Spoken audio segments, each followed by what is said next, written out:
Hi guys, welcome to our channel. Ramu రాథోడ్పై అర్ధరాత్రి ఇష్టం వచ్చినట్టు నోరు పారేసుకున్న శ్రీజ. ఈ సీజన్ బిగ్ బాస్ హౌస్లోకి అడుగుపెట్టిన సెలబ్రిటీ కంటెస్టెంట్స్లో మనకు చూడగానే చాలా మంచోడు అని అనిపించుకున్న కంటెస్టెంట్స్లో ఒకరు రాము రాథోడ్. యూట్యూబ్లో రాను బొంబాయికి రాను అనే పాటతో ప్రపంచం నలుమూలలా ఉన్న తెలుగు వాళ్ళని అలరించి 500 మిలియన్కి పైగా వ్యూస్ని సాధించిన రాము బిగ్ బాస్లోకి వచ్చిన తర్వాత అతి సామాన్యుడిగా అందరితో అక్క అన్న అంటూ కలిసిపోవడం ప్రేక్షకులకు చాలా బాగా నచ్చింది.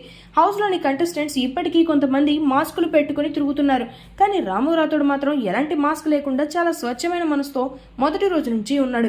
ఇదే అందరికీ ఆయనలో నచ్చే అంశం. అలాంటి రాము రాథోడ్పై ఎవరైనా నోరు పారేసుకుంటే ఆడియన్స్ ఊరుకోరు కదా. ఇప్పుడు అదే జరిగింది. నిన్నటి ఎపిసోడ్ పూర్తయ్యాక హౌస్లో ఫోన్ టాస్క్ ఒకటి జరిగింది.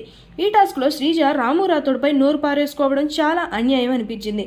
శ్రీజ నోటికి ఎన్నో ఏళ్ల అనుభవం ఉన్న సెలబ్రిటీస్ కూడా పోటీగా వెళ్ళలేకపోయారు.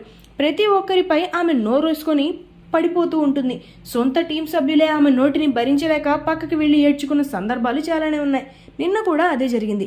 ఫోన్ టాస్క్లో బజర్ కొట్టే విషయంలో రాము నన్ను నమ్మించి మోసం చేశాడంటూ ఆయనపై మండిపడింది.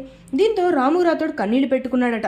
నిన్న లైవ్లో జరిగిన ఈ సంఘటన నేటి ఎపిసోడ్లో టెలికాస్ట్ చేస్తారో లేదో తెలియదు, కానీ చేస్తే మాత్రం శ్రీజ ఒక రేంజ్లో నెగిటివ్ అయ్యే అవకాశాలు ఉన్నాయి.